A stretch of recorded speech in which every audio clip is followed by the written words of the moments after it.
Hey everyone, I'm so excited to be able to share this story today. A real live narrative from the Bible. I've been going through the Bible, listening and reading, and my reading yesterday was on 2 Kings chapter 5, 6, 7, and 8. And in chapter 5 of 2 Kings, there's this story of a man named Naaman. Now, Naaman was a commander of the army of Syria, of the enemy of Israel.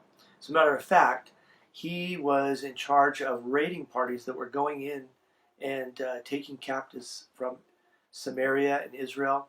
And a young girl was taken from her family and was taken to be a servant in Naaman's home and served Naaman's wife as her attendant. And the story gets quite a twist in it when we see this young girl who has every reason to be um, vindictive or bitter or just silent and pull away from everyone. But we hear this statement from her: if only Naaman would go to Samaria and find the prophet of God that is there, he could be healed. You see, Naaman had a terrible disease called leprosy, and it was incurable. And so when Naaman heard that there was a possibility that he could be healed of his leprosy, he went to his king and told him about it. And his king wrote a letter to the king of Israel.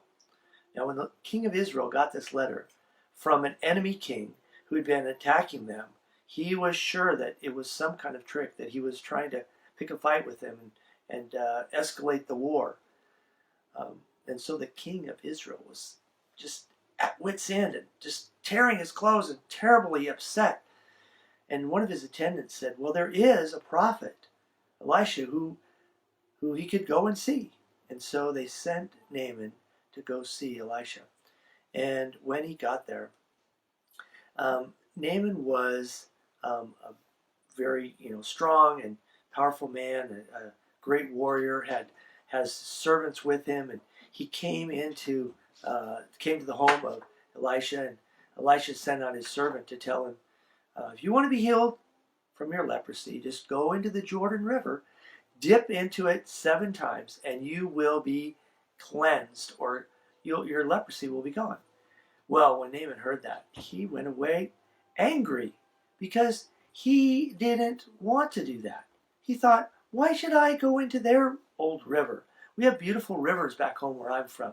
I could bathe in those. If that's all I need to do was take a bath in the river, then I could get rid of my leprosy? This is ridiculous. Something happened.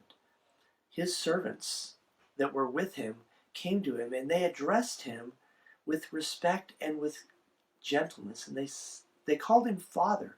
They said, Father, if the prophet had asked you to do something incredibly hard, maybe climb a mountain or go and do some great feat, defeat an enemy so that you could be healed of your leprosy, would you have done it?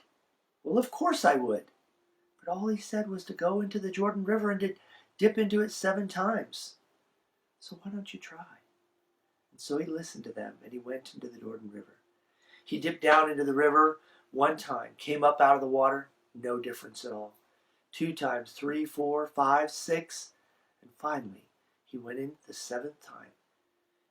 Obeying the prophet, listening to what God said to him, he came up out of that river, and his leprosy was gone. He was completely healed. The Bible says that his skin was like that of a young boy. It was like he was, we're always looking for that miracle thing that will make our skin look young and healthy, will take the years away. Well, it took the years back, and it gave him this beautiful young skin without any leprosy. And so he cried out to his servants and said, what a great thing this is. And he went back to the prophet and he said, thank you so much. He said, I know now that there is a God in Israel. There is a prophet, and that he's real. And so I'm going to go back to my country, and I want to honor God. But it'll be difficult for me because of my king. But I want you to know that my heart has been changed. not just my life, but my life has been changed in the inside and on the outside. And so he was so happy. And I think about that story, and I think about two characters in that story that had every reason to perhaps not say something with gentleness and kindness, to not think of others but to think of themselves. The first one was the young lady that was taken from her home, that was made to serve as a slave in Naaman's house. And she thought of her master Naaman, and she had compassion and kindness, gentleness. She spoke the truth to him. What a what a great encouragement that is. And I know that you probably have seen, even in this time of difficulty, people that have shown extraordinary kindness, that have shown that they thought of someone else first.